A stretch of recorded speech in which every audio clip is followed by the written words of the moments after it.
Hey, hi Ross. Thank you so much for doing this for us. Just for our audience, I'm gonna put the theme of the podcast. Essentially, what we're trying to do is bring some of the experiences that women have in their day-to-day life in different fields, and try to communicate to all the women and girls out there, giving them some life lessons and a lot of motivation. So that's the idea of the podcast, and we really appreciate you being here. Just to get started, it would be great to understand your journey till now. Can you quickly summarize or give a brief to our audience about it? Yeah, of course. So, hi, everybody. My name is Ross, and I'm originally from Marietta, Georgia. I went to university at the University of Colorado, where I studied biology, but also joined the Army ROTC program, or Reserve Officer Training Corps. So, while I was in school, I would do 3 days a week of training and 2.5 hours of class every week, learning how to become an officer in the United States Army, which was a fantastic experience. And once I graduated, I commissioned as a military intelligence officer. I spent about 3.5 years up in Alaska, working in an aviation unit. Before I switched over to go to New England, where I was in a couple different locations in New England working on recruiting. And I finished my last year in the Army teaching at Boston University, the next generation of cadets, kind of doing the same thing that brought me into the Army in the first place. And now I am here at Columbia Business School. That is really amazing and inspiring, Ross.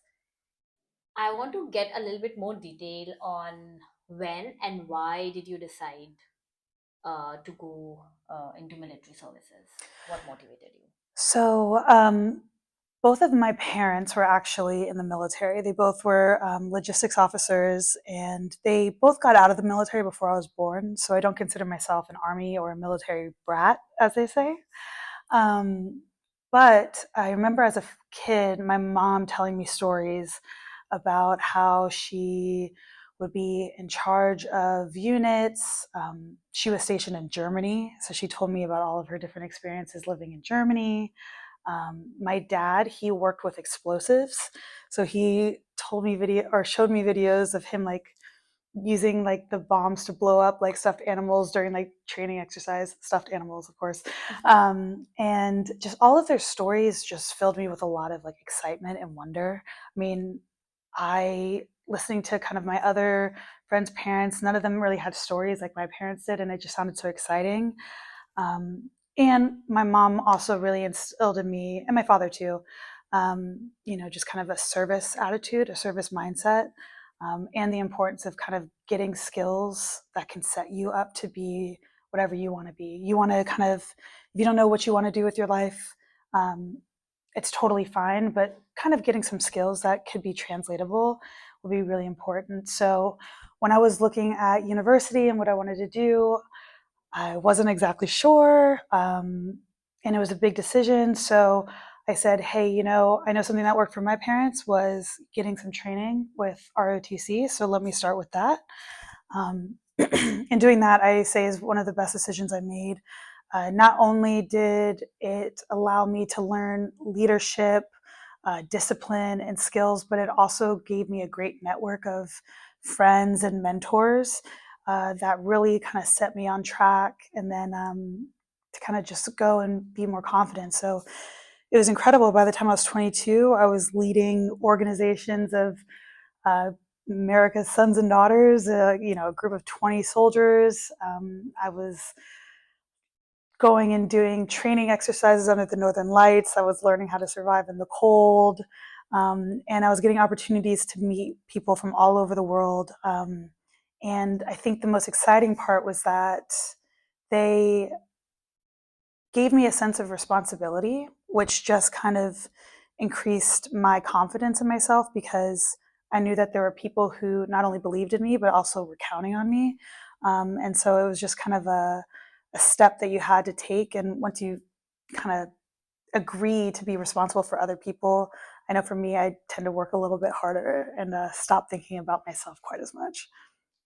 That is amazing. And what is interesting to me is that you had some examples to inspire you, right? Your parents set that example for you, and that kind of pushed you to get into an unconventional, non-traditional career or field. And but just understanding from you, if let's say there's a person who has never ever thought of military services or have never seen an example in their life, what would be the first step from for them? So the first step, if you have any thoughts about joining the military, would be to go to.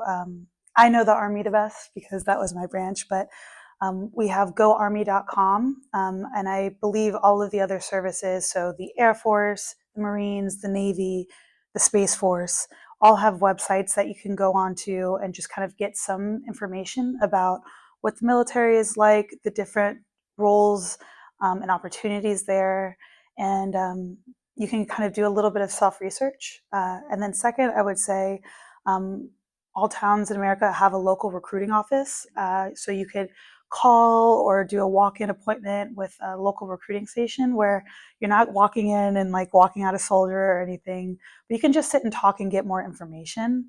And I really encourage people to do that because I think there is an idea that people have about the military.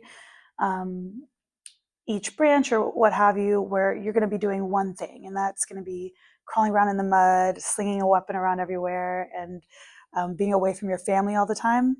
Um, but there's so many more roles and opportunities. I mean, for me, I was working with people who were operating, basically large drones that then got out of the military and now work for the NFL, flying the cameras around the arenas, or I worked with some incredible medical providers, doctors, surgeons, PAs, lots of amazing nurses. Um, the beautiful thing about the military is that it's a huge organization, and so there's people who are needed in every role. There are plumbers in the military, there are electricians in the military. Anything that you would need to run a city, there's a job for that Almost in the everything, yeah. military. Exactly. That is quite true, and I think there's so much lack of awareness as to what military services are and what you can offer. But from my own perspective, I've never been an adventurous kid, to be honest. I'm always very scared of doing things, and especially going into a field where it's male dominated, right? It's Mm, not a environment where women would feel absolutely comfortable in the first go, and you'll have to kind of develop that attitude and that strength to survive. mm, I want to talk about two things with you. Firstly, how was your experience different as a woman in mm. military services? And second, how would you encourage women to join such field? So, I can say that I think joining the military is daunting for men and women. It's a big lifestyle change. Um, but as a woman, there are definitely a couple more barriers. Um, but I will say that the military has done a really good job of trying to smooth those out. I think of like my mother's generation, there weren't a lot of female soldiers when she was joining. She didn't have a mentor that she could call up like I did. I could call her, and I usually did because there's just certain things that are a little bit different when you're a man or a woman. Um, One of the things I noticed when I first joined as a cadet and I was in ROTC, at that time, women weren't allowed in combat roles. And by the time I graduated, we were. And I remember there was so much debate amongst people who had been in the military for generations, or for a couple of years, like should women do this, should women do that. But what was always so refreshing is that the group of soldiers that I went in with, it made perfect sense to us because we really saw it as if you're capable of doing the job and you want to do the job, then you should be given the opportunity to do the job. Um, and so I guess one of the things I've really loved about the military is that if you have the ability and you have the drive and you work hard, you can do whatever you want. Because it's kind of a more structured organization, there's less room for nepotism or um, unequal treatment. Not to say that there's not. It's human nature. It's going to be everywhere. But regardless of your gender, your race, your age, the military really does kind of give opportunity to people from so many different types of backgrounds, and we all get the same training. Um, we all do the same jobs. Everybody has to, be at the bottom of the totem pole at one point before you grow. And so, if you put the work in, you can develop and go as far as you want to. Um, and then just kind of another thing in about the 10 years since I was a cadet that I've really loved is when I was joining and, we were first exposed to combat roles or just different kinds of jobs, there was kind of a pressure for us to act very tough, a little bit more masculine. You had to be the fastest runner out there. You had to be able to do more push-ups than all the guys. Being good was enough. You had to be great. You had to be a little tougher, maybe a little less girly. You wouldn't have a pink phone case or something like that. But what was so great is uh, as was just transitioning out of the military and meeting with the seniors who just graduated from my university, who are going into the army now. The top ranked cadet was a short, petite young woman. Um, just bubbly smiles, like always had a smile, always had a little blush, just very feminine, but still very tough, very strong.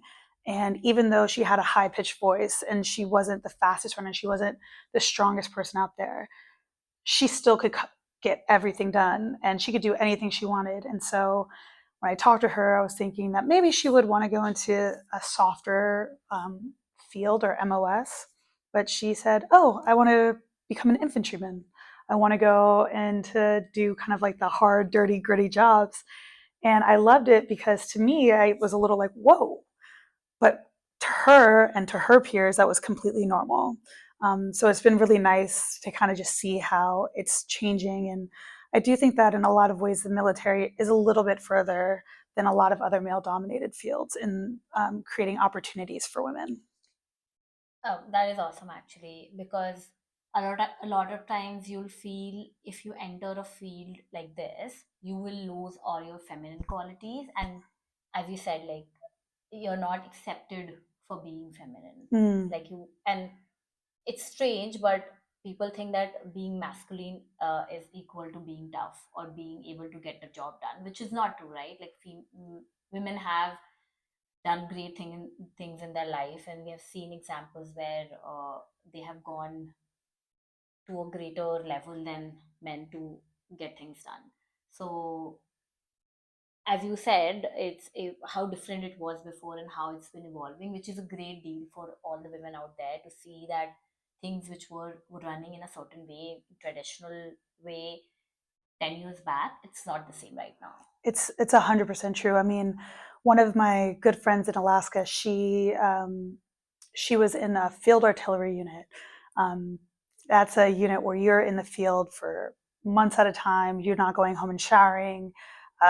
You're just dirty, and it's just not necessarily my cup of tea. But um, she was she's a mom, and she had a young son. She had her husband, and she still went in and did her job. And what was so funny is, as an officer, people will call her ma'am, but it was just so natural for them to accidentally call her mom.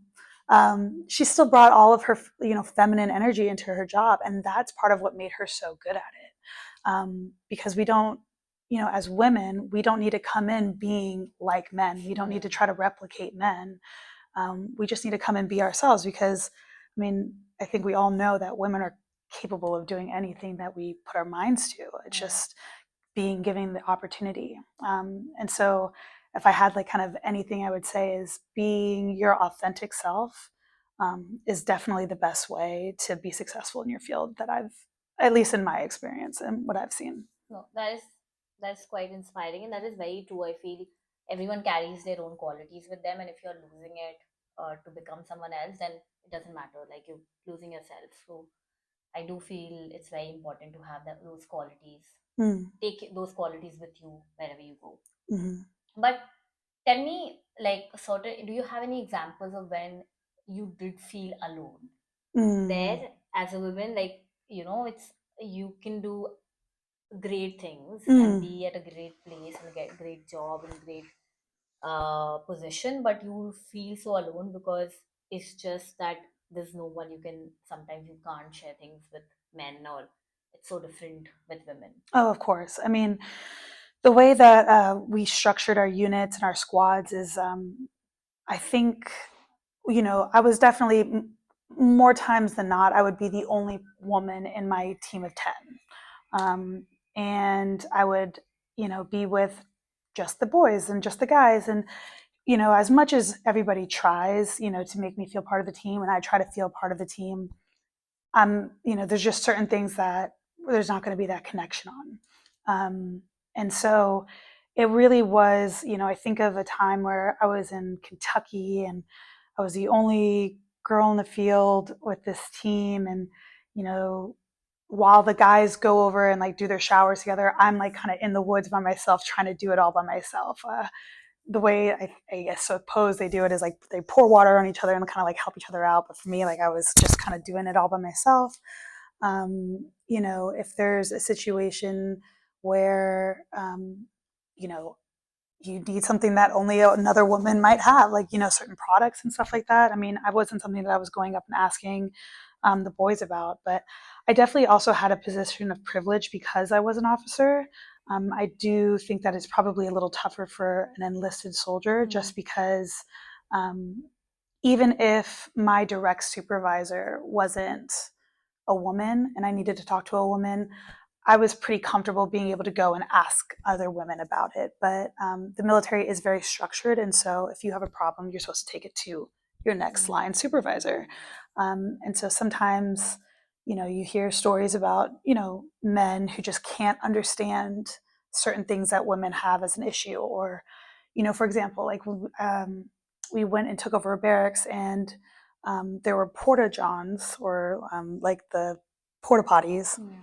but they didn't have any like little mini trash cans for women to put their feminine products. Mm. Just things that men never really had to think about before that now you have to learn to adjust to. Mm. And I think there's a tough balance with that because on one hand, it is very frustrating because you're just as much a member of the team as anybody else, and you do feel left out. But at the same time, you it's an adjustment for everybody. And so coming at it in a, hey, have you guys considered this? We need this as well. And being firm about setting what you need, saying what you need and making sure it gets accomplished, but also trying to do it in a very teamwork environment because nobody wants to pit, men versus women. Yeah. Everybody's a soldier, everybody's a airman, everyone's a sailor, and so we're all working together on the same team. Um, but at the same time, that is why I personally believe it is imperative that there are women at all levels of planning and operations because there are just things that women are going to see that affect women more that men probably won't. And same thing the other way around. Um, I remember in particular, we do dress uniform inspections. Mm. So the blues, we don't wear them all the time. So before we wear them for a ceremony or an event, we have people come and inspect us to make sure that our uniforms look right. Um, every single time I lined up for an inspection, a man would come up and look at my uniform and say, "I don't know how your uniform is supposed to look, so I'm sure it's fine," and would go to the next person and be really particular with them. It was great because I never got in trouble, but it was also very frustrating because I wanted to make sure that I was right Yeah. and there wasn't anyone there to kind of help me with that. So, in that vein, I also was very intentional about teaching my male soldiers and non commissioned officers that they have to know both the man and the women's Mm. regulations. Because you're going to be in charge of both men and women, and to make them feel left out just because it's not something, it's a little extra work for you to do. It's what you're supposed to do. It's the right Mm. answer. It's how you make an inclusive team. Because that's what you will do in any other place, right? It's not Exactly. like if I'm in a corporate situation, I can't differentiate between a female or a male worker, and Exactly. it should be that way. Exactly. But it's very interesting because you mentioned that you were in a position of responsibility, like a Mm. place where you are looking over people. Hmm. And I want to understand how the males in your team would take it, because a lot of times it's very difficult for a lot of people to take orders from a female Yes. leader. Yes. That, if there was something I called my mother about to get her advice on more than anything, it was that. Um, you know, you can't see right now. I'm very short. I was very young, and I remember one of my first days at my first unit, I had to jump out of a vehicle while everyone was stepping out, and I joked to myself like, "Who's going to respect the short little person who has to jump? Like it's hard." And in this way, I think that being a woman is a little bit different. Um, because when you're a woman or any sort of minority coming into a new space where you weren't previously allowed, you're judged harder because instead of just representing yourself, you represent Whole community. the whole community. So for us and for me, that meant I did extra work. You know, I really had to make sure that I was always put together. We have a physical fitness test. Um, and you know you get there's different standards based off of male or female, but I always did everything. I did every test I took, I held myself to the male standard because I knew that that was going to be one of the things that everybody looked at. You know, are women as strong as men, are women as fast as men? So I didn't need to be faster than all the guys, but I needed to be able to keep up with them. um, to like if I had another female coming into a new organization who was messed up a little bit or just like didn't know the ropes, I was very intentional about getting with her and showing her the ropes. Like I wish somebody had been there for me, because if one of us looks bad, it can kind of make us all look bad. Um, at the same time, though, it was also a little bit of an advantage because um, when you are good at your job, you stand out a little bit more because it's like, wow, that woman has her stuff together. Like, oh, wow, she's really good. You know, you can go out there and you can run faster than the boys. It's a little bit more impressive than, you know, just the fast guy who can run fast. So I would say it gives you an opportunity to stand out, or you automatically stand out, which you can use as an opportunity for good. But unfortunately, when you mess up, or because you're going to mess up, it can reflect harder on you than it will with others. Um, and then finally, there are just going to be some people who are just not getting with it. And um, it was tough. I mean, I remember having somebody come into my office in front of my team and start screaming at the top of his lungs at me over something that had nothing to do with our station or anything. Extremely emotional, just lashing out. Just it was crazy. And I knew in that moment, all of my soldiers were watching. I knew that this was going to be a big test for me. So I had to take all the emotion out and I had to make sure I was handling it, quote unquote, the right way. So I stayed real calm. I let him keep screaming. I did not come back at him. But when he did, it was a very simple conversation about, you know, customs and courtesies, standards, frankly, losing your control of your emotions. I said, we don't do that. We're professionals. You know, if you're feeling emotional, that's fine, but go take it somewhere else. He didn't love that, you know, a woman calling him emotional. But I mean, it is what it It is. is what it is. It is. I mean, I think that's also kind of a funny thing. I always joke. Me and my girlfriends would always joke about how women have the reputation of being emotional. We don't get that luxury in Yeah. the workplace in a male dominated space because, I mean, Again, it's a sign of weakness according to them, exactly. which is not true. Honestly, if you are able to show your emotions, that means you're stronger than the others. But Oh, yeah. you have to be in control, especially when you are in a position of responsibility Authority. or Yes. command to a bigger group. But that's quite a challenge, and I'm very happy that you're here right now, I've learned so much from your past work experience, but a little bit about like why you left and why you made the switch, Mm. and then like where you think you're going. So I was pretty sure when I joined the military that I was not going to do a whole career. Not that it's not a great option. I mean, I have friends who are planning on doing 20 years, 25 years, and it is such a great opportunity for growth. Um, but I knew I wanted to have a little bit more control in my life. I wanted to have a little bit more say on where I lived and what I wanted to Mm, do. And I do eventually want to have a family. And, the idea of being away from home for months on end was fine when I was 24. But as a mom, I just like the idea of that isn't something that I necessarily um, want to do. Um, but my friends who are moms who do it, I mean, it's extremely impressive and it's very tough. It's very hard, but I know for me, my mom actually, when I was older, she actually joined the military again, and I remember her calling me saying she had an opportunity for a deployment, but she was nervous because she was going to be away from us. My younger sister was still in middle school, and she was like, "I don't want to do that to you," but I told her, I was like, "Mom, this is like an opportunity for us to see your strength. Like, mm, you're going to go, you're going to do amazing, you're going to do just incredible things, and we're all going to be so proud of you." And so my mom actually went out on that deployment where she rocked it. I mean, absolutely incredible.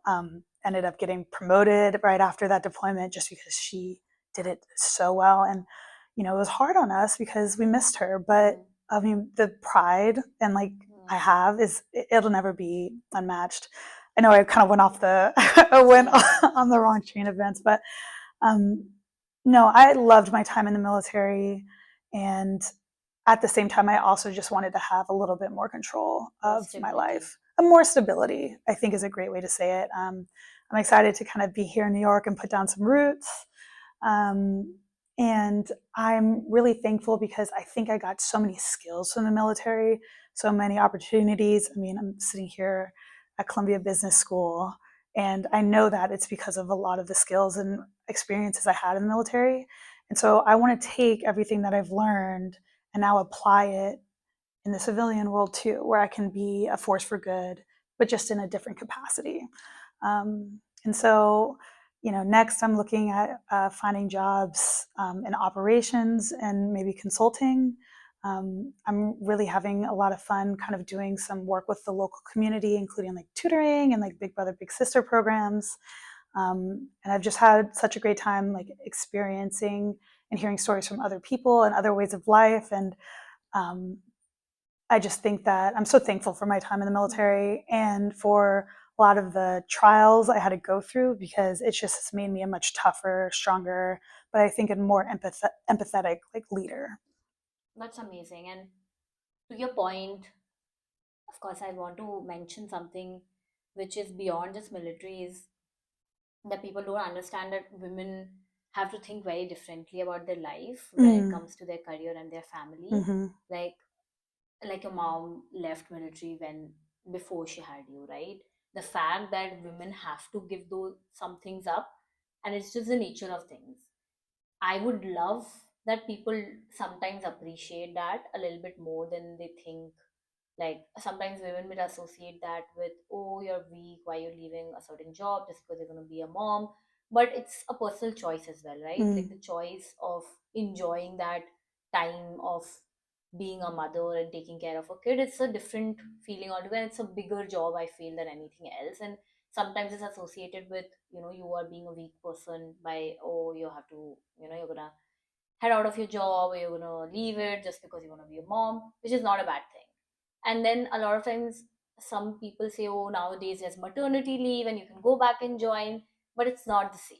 mm, It's not the same for women. They need to understand you have to give up a lot when you're mm-hmm, taking those leaves and making a career move or like a halt in your entire life to raise kids. And the same thing doesn't apply to men. They'll mm, get paternity leave. Sometimes they even not take it because they don't feel the need to, mm-hmm, because there's a mom, right? mm-hmm, And it's so different for women. And I would love that, companies out there or professions out there who recognize that kind of struggle instead of making it worse for Hmm. women, and making it more inclusive, not just by giving paternity leave, but not treating that as a condition which would lead women to take a back seat.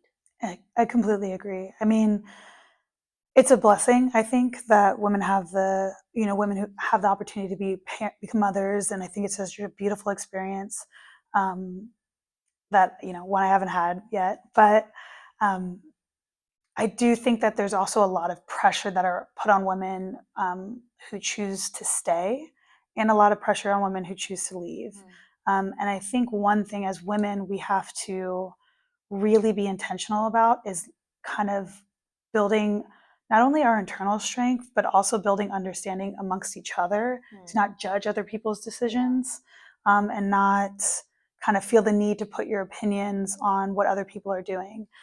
The woman who decides to take 5 years off so she can raise her young children until they start kindergarten versus the woman who gets a nanny and continues to go be a boss at work. I mean, both of them are hardworking, good mothers who are doing their jobs to the best that they can. Neither one is better than the other. It's just whatever fits you, your lifestyle, and what you want to do more. Um, and in that vein, too, I also think as women, we need to be more understanding of each other because while we can, if we choose to, we can do it all. We can have a family and have a successful career and have hobbies. And at the same time, that's a lot of work. It's Yeah. much, much harder than it is for, typically for a man.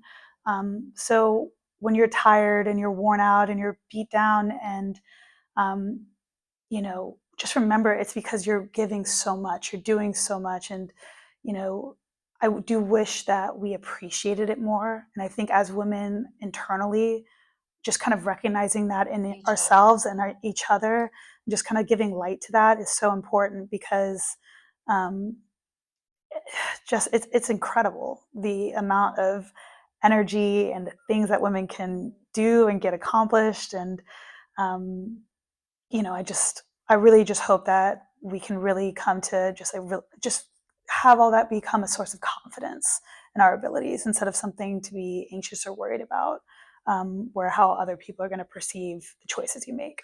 Yeah, I agree. No, this was amazing, Ross.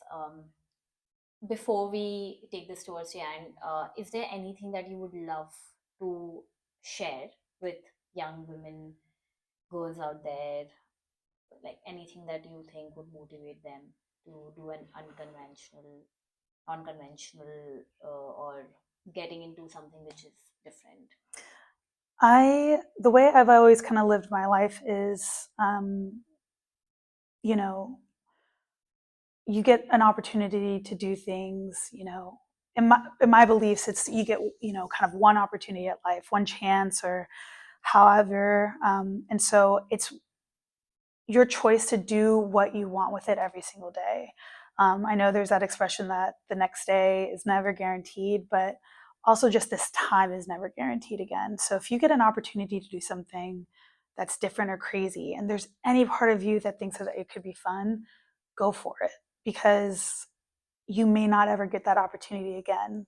I know there's so many people who think, oh, next time or next year or when I'm a little bit more prepared or when this is a little more under control. Yeah, Life is always going to be messy. There's always going to be a lot going on. There's never going to be a perfect time to do anything. anything. Yeah, But time is the one resource that you can't get back. There's always going to be more money somewhere. There's always going to be another job at some yeah, point. But time is the one thing you're not going to get back. So um, I say, honestly, just live life as unapologetically as you can because at the end of the day, when, you know, you're at towards the end of the life and you're looking back, it's going to be a personal moment. yeah. Nobody else's opinions are going to matter. You're going to be the one who has to sit down and say, did I live the life that I wanted? Um, and it's hard.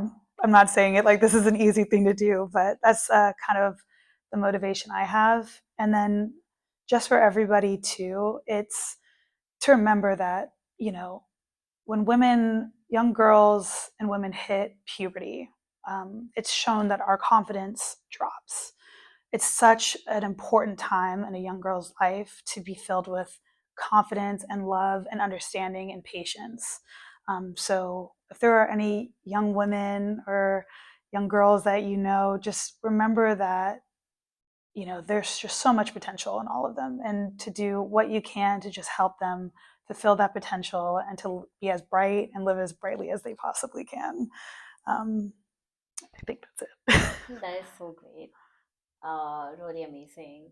And before we kind of close this, firstly, thank you so much for doing this. I really want to like do a little bit of unserious Yeah. stuff, which is um, tell us one thing that you absolutely love, which is not related to your professional life. One thing I absolutely love, I think, for some reason right now, I'm really into watching like videos on the secret architecture of New York and like how the city's like designed. And I like watch stories and then try to go to the park and find like old like historical things that I never, like, you just walk by every single Yeah. day, trying to explore the neighborhood a little bit better. Um, I love that, and I think yeah, I really like running, and I really just like love hanging out with my friends.